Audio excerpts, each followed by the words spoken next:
स्वागत है आप सभी का हमारे यूट्यूब चैनल पर। और हम एक बहुत प्यारा सा कजरी गीत प्रस्तुत करने जा रहे हैं। आप सबको कैसा लगेगा कमेंट में ज़रूर बताइएगा। उधर चलो थोड़ा सा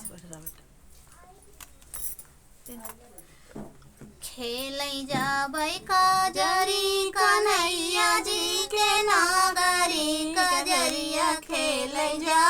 भाई रे छोटी नदी कजरिया खेल जा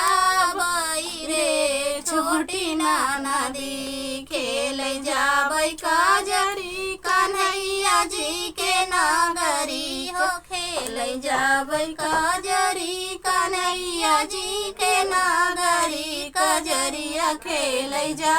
भाई रे छोटी नदी कजरिया खेल जा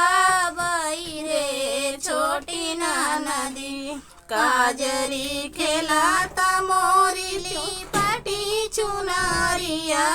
काजरी खेलाता मोरी लिपटी चुनारिया चुनरिया मोरे फाटी गई छोटी नदी चुनरिया मोरी फाटी गई छोटी नदी फाटही चुनरिया पहिरे जाबे कैसे घरवा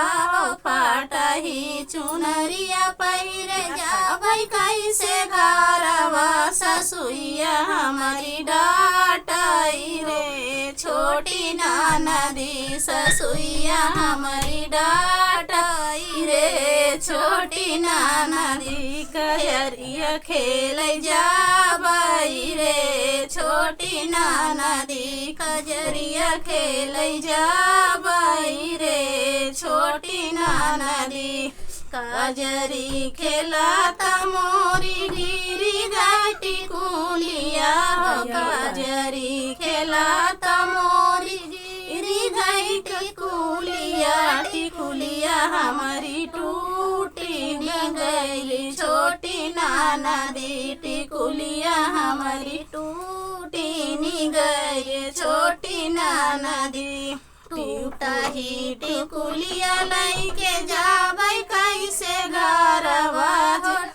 टही टिकुलिया लैके जाबै कैसे घरवा जेठनिया हमारी हेराई हो छोटी नदी जेठनिया हमारी हेराई हो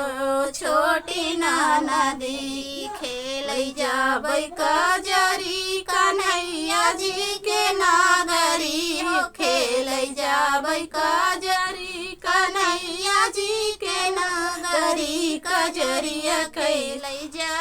भाई रे छोटी नदी कजरिया खेल जा भाई रे छोटी नदी।